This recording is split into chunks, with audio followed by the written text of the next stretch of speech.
Je suis Clotilde Dussoulier et vous écoutez l'épisode 254 de Change ma vie. Que diriez-vous à votre meilleur ami ?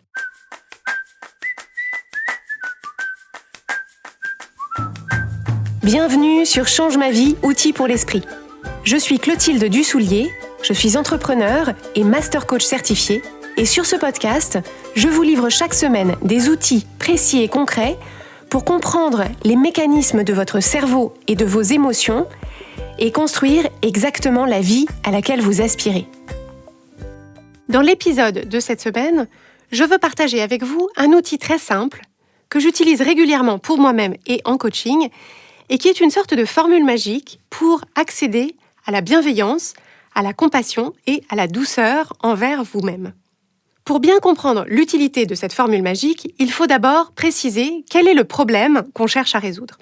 Le problème qu'on cherche à résoudre, c'est la dureté des jugements que la plupart d'entre nous portons sur nous-mêmes. La plupart d'entre nous avons un discours intérieur par défaut qui est d'une grande exigence et d'une grande intransigeance, un discours intérieur qui ne laisse rien passer, qui ne nous accorde aucun droit à l'erreur, qui ne porte notre attention que sur ce qui ne va pas, ce qui n'a pas été fait parfaitement et ce qui reste à faire. Ce discours intérieur, je vous en parle souvent sur Change ma vie, parce que c'est vraiment de là que tout part et là que tout revient. C'est la tonalité de votre discours intérieur qui détermine en grande partie comment vous vous sentez au quotidien, émotionnellement, mais aussi la liberté à laquelle vous vous autorisez, la confiance que vous dégagez, ce dont vous vous montrez capable, et la résilience dont vous faites preuve quand vous traversez des challenges. C'est donc un des éléments les plus déterminants dans la qualité de votre vie aujourd'hui, mais aussi dans la trajectoire de votre vie future. C'est donc un sujet qui me passionne, auquel je réfléchis beaucoup et sur lequel je vous ai déjà donné des clés au fil des épisodes de Change ma vie. Je vais citer notamment l'épisode 39 de Change ma vie qui s'appelle « Se parler gentiment ». Il y a aussi l'épisode 160 qui s'appelle « Bichette » et l'épisode 241 qui s'appelle « L'amour de soi, question-réponse ». On vous met les liens dans les notes de cet épisode. Et ce qu'on peut dire, c'est que l'antidote à un discours intérieur de dureté et d'intransigeance, c'est d'y injecter des doses régulières de bienveillance et de douceur envers vous-même. Ce que je veux préciser d'emblée, c'est que si vous constatez que vous avez un discours intérieur assez dur, voire impitoyable, la solution n'est pas de vous juger pour la qualité de ce discours intérieur, ni de vous catastropher, ni de vous dire que vous avez vraiment un problème et que ce n'est pas possible d'être aussi horrible avec vous-même. Ce que je veux vraiment souligner, c'est que si vous avez effectivement un discours intérieur très dur, c'est toujours à l'origine un mécanisme de protection que vous avez mis en place pour des raisons qui étaient bonnes pour vous à l'époque. En réalité, quand on a un discours intérieur exigeant et intransigeant qui ne laisse rien passer, ce qu'il y a derrière, c'est toujours de la peur. Ce qui nous pousse à exiger de nous-mêmes la perfection et le sans faute, c'est toujours la croyance qu'on s'est construite au fil de nos expériences que l'amour des autres et donc la sécurité sont à ce prix. Ce qui nous pousse à exiger de nous-mêmes la perfection et le sans faute, c'est toujours la peur que si, par malheur, on est moins que parfait, si on fait la moindre faute, alors les autres, nos parents, notre famille, nos enseignants, nos amis, notre compagne ou notre compagnon, vont nous retirer leur validation, leur acceptation, leur amour, et que donc on se retrouvera seul et démuni. Alors, quand on prend conscience de ça, de la nature de ce mécanisme et des raisons pour lesquelles on a pu le mettre en place, on ne peut avoir que de la compassion pour la partie de nous qui est dirigée par cette peur, et de la compassion pour les stratagèmes qu'elle a mis en place pour s'en protéger du mieux qu'elle peut, y compris ces efforts éperdus et cette pression constante qu'elle nous impose pour être irréprochable et correspondre en tout point aux attentes des autres. C'est important d'avoir ça en tête parce que pour pouvoir adoucir notre discours intérieur, il faut commencer par adoucir les jugements qu'on peut avoir au sujet de notre discours intérieur. Alors, je sais, c'est récursif, mais c'est comme ça que ça marche. Donc, votre discours intérieur est ce qu'il est. Ce n'est que le point de départ. Donc, si vous imaginez la carte d'une randonnée, c'est le point « vous êtes ici ». Et si vous vous apercevez que ce discours intérieur est plus dur que vous le souhaitez, le meilleur usage de votre énergie, ce n'est pas de juger où est-ce que vous en êtes, ça ne créerait que plus de dureté et d'opposition à vous-même. Le meilleur usage de votre énergie, c'est de vous employer à adoucir ce discours intérieur. Et c'est là que ma formule magique intervient. Ma formule magique intervient dans les situations dans lesquelles vous vous apercevez, vous observez que vous n'êtes pas content ou pas contente de vous. Vous avez honte de ce que vous avez fait ou pas fait, dit ou pas dit. Vous vous faites toutes sortes de reproches, vous vous en voulez. Ou alors dans les moments où vous doutez de vous, quand vous avez l'impression que vous n'êtes pas à la hauteur, quand vous êtes déçu de vous. Et la formule magique, elle consiste à vous poser la question « Si mon ou ma meilleure amie venait me voir et me racontait exactement mot pour mot la même situation, et si elle se disait exactement mot pour mot la même chose, qu'est-ce que moi je lui dirais ?» Et ce que je constate, pour moi-même et pour les personnes à qui je propose cette question, c'est que le fait de transposer la même situation, les mêmes doutes, les mêmes difficultés sur ce ou cette ami qu'on aime, cette transposition nous ouvre immédiatement, comme une clé ouvre une serrure bien huilée, elle nous ouvre à un recul bienveillant et salutaire. D'un coup, on a accès à des paroles compréhensives, rassurantes, encourageantes, des paroles honnêtes qui vont droit au cœur du sujet, mais sans jugement, sans dureté, sans résistance, et qui ouvrent des pistes pour la suite. Donc je vous propose tout de suite d'essayer au moment où vous m'écoutez. Pensez à cette situation compliquée, contrariante ou décevante, sur laquelle votre esprit tourne et retourne, depuis plusieurs heures peut-être, ou depuis plusieurs jours même. Voilà. Est-ce que vous savez à quelle situation vous voulez penser ? Imaginez maintenant que votre meilleur ami vienne vous parler d'une situation en tout point identique et vous raconte cette situation en vous disant « Tu sais, il se passe ça, et j'en pense ça, et je me sens comme ça, et je m'inquiète parce que ci ou ça, et je m'en veux parce que ça, et je me dis que j'aurais dû faire ci ou que je n'aurais pas dû dire ça. Qu'est-ce que tu en penses, toi ?» Et là, écoutez ce qui vous vient. Écoutez ce que vous répondez à cette meilleure amie intérieure qui a confiance en vous, qui vous confie cette difficulté, cette personne en qui vous croyez et pour qui vous voulez le meilleur. Écoutez, notez et sentez l'effet que ça vous fait. Je vous propose cette formule en utilisant l'archétype de la meilleure amie parce que souvent, quand on a un ou une meilleure amie, quand ça se passe bien, c'est une relation dans laquelle on trouve plein d'ingrédients de qualité. En général, dans cette relation entre un et une meilleure amie, il y a à la fois une grande bienveillance, c'est-à-dire qu'on veut vraiment pour l'autre personne le meilleur. Il y a aussi une bonne connaissance de l'autre personne, on a généralement une histoire commune plus ou moins longue. Le plus souvent, si on est ami avec lui ou avec elle, c'est parce qu'on lui trouve plein de super qualités, on croit en lui ou en elle, et on a envie de voir cette personne réussir, avancer, vivre tous les bonheurs.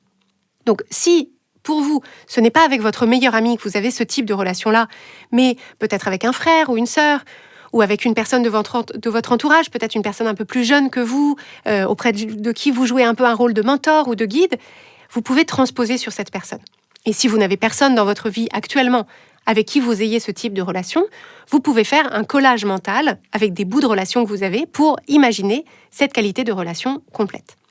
Dans un échange de coaching que j'ai eu récemment avec l'une des membres de notre programme, on évoquait la façon dont elle gérait sa fatigue et sa difficulté à se reposer quand elle avait un peu de temps devant elle, parce qu'il y avait un tas d'autres trucs qu'elle avait envie de faire.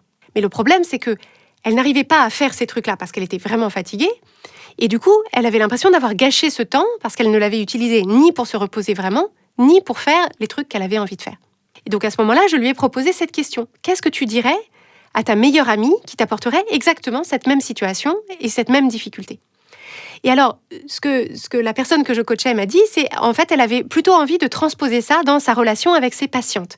Il se trouve qu'elle est médecin, et donc cette bienveillance, cette compréhension, cette douceur, cette envie de vraiment vouloir le meilleur pour la personne qu'elle a en face d'elle, et aussi le besoin impérieux de prendre en compte ses besoins physiologiques, c'est en imaginant ce qu'elle dirait à l'une de ses patientes qu'elle y a accès le plus facilement.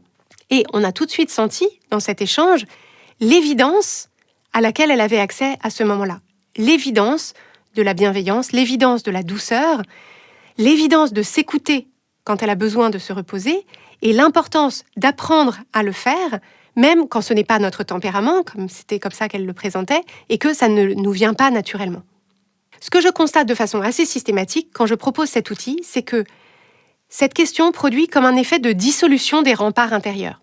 D'un coup, toute cette rigidité intérieure, toute cette exigence désespérée qu'on a élevée pour se protéger, tout ça fond d'un coup et il ne reste plus que l'amour, la compréhension, l'alliance avec soi-même.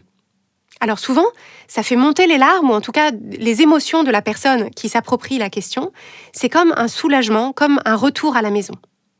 Je me souviens d'un autre échange de coaching avec une autre membre de notre programme, qui est une chef d'entreprise, qui rencontrait à ce moment-là des difficultés dans la conduite de son projet, comme ça arrive à tous les chefs d'entreprise à un moment ou un autre, et tout particulièrement ces temps-ci, pour les petites entreprises qui ont été impactées par divers coups durs sur ces 2 dernières années. Et donc, la personne avec qui j'échangeais tenait son affaire à bout de bras depuis des mois, avec beaucoup de courage et de volonté. Elle voulait continuer à y croire, à avancer, à construire, mais c'était difficile, elle était inquiète, elle se sentait s'essouffler, et je percevais le niveau d'exigence qu'elle avait envers elle-même, l'impossibilité d'échouer, la peur de ne pas être à la hauteur du challenge, la peur immense de décevoir, de se décevoir. Alors, je lui ai posé cette question précieuse. Imagine ta meilleure amie, une des personnes que tu aimes le plus au monde, une personne que tu trouves formidable et en qui tu crois. Imagine qu'elle vienne te voir et qu'elle partage avec toi exactement cette même situation, avec ces mêmes difficultés, ces mêmes doutes, ces mêmes craintes. Que lui dirais-tu ? Et immédiatement, son émotion est montée avec les réponses, tout ce qu'elle ne s'autorisait pas à ressentir, tout ce qu'elle ne s'autorisait pas à prendre en compte, tout ce qu'elle avait besoin d'accueillir entre elle et elle. Et là, elle a pu se dire, comme une évidence, si c'était ma meilleure amie, je lui dirais à quel point je suis fière d'elle. Je lui rappellerais tout ce qu'elle a accompli, la valeur de tout ça, que rien de tout ça n'était gagné d'avance, qu'elle a créé un projet extraordinaire, qu'elle a créé des emplois, qu'elle a construit quelque chose d'important. Je lui dirais que je vois qu'elle fait du mieux qu'elle peut et que son implication, sa détermination, sa loyauté envers son équipe sont rares. Je lui dirais qu'elle a besoin de prendre un peu de recul aussi, de se reposer, de se changer les idées de temps en temps, que ce n'est pas abandonner le navire, qu'elle a besoin de reconstituer ses ressources pour assurer le quart suivant et être la meilleure capitaine qu'elle peut être pour son entreprise. La beauté de cette formule magique, et je le constate à chaque fois que je l'utilise pour moi-même ou avec une autre personne, c'est à quel point ces mots de réassurance, de compréhension, d'encouragement, de bon sens aussi, à quel point ces mots sont proches et accessibles juste sous la surface. Il suffit de poser la question pour que ces mots émergent. Et ensuite, il faut se rafraîchir à la source de ces mots comme on se passerait de l'eau fraîche sur le visage. Il faut aussi pelotonner comme dans un plaid au creux du canapé. Il faut se les noter, il faut se les répéter dans le miroir, il faut se les murmurer quand on marche. Ce que cet outil, cette question permet de commencer à construire, c'est de l'or. Cet or, c'est la qualité de votre relation entre vous et vous, c'est-à-dire la seule personne avec qui vous êtes absolument garanti de passer le reste de votre vie. Et si vous vous dites que la qualité de cette relation laisse à désirer, si vous avez envie de vous mettre en action pour mieux en comprendre les contours, comprendre ce qui bloque et pourquoi, et mettre en place des pratiques concrètes pour vous aimer mieux un jour après l'autre et vous accompagner avec complicité et confiance dans votre quotidien et dans tous vos projets, nous vous accueillerons avec joie dans notre programme de coaching pour vous montrer comment faire et vous accompagner pas à pas. Si vous écoutez cet épisode au moment où il est diffusé, nous allons rouvrir les inscriptions au programme Change ma vie mode d'emploi dans 1 semaine. Donc pour être notifié le jour J, lorsque vous pourrez vous inscrire, je vous propose de vous inscrire dès aujourd'hui sur la liste d'attente à l'adresse changemavie.com/coaching.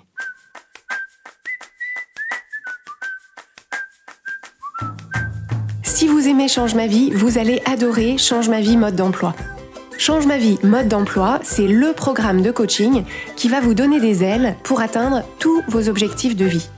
Grâce à notre méthodologie unique, nous allons vous guider pas à pas pour développer la vision riche et vivante de ce que vous voulez. Nous allons vous aider à trouver la clarté sur la façon la plus simple et la plus directe de l'obtenir, et nous allons vous apprendre à soutenir votre élan tout du long en surmontant les obstacles avec confiance pour vous sentir avancer tous les jours vers la vie à laquelle vous aspirez. Si vous écoutez Change ma vie, c'est que vous savez que vous avez une vie extraordinaire à vivre. Une vie qui a du sens et un impact, et c'est notre mission et notre passion de vous y aider. Je vous donne donc rendez-vous dès aujourd'hui sur changemavie.com/coaching pour avoir toutes les informations.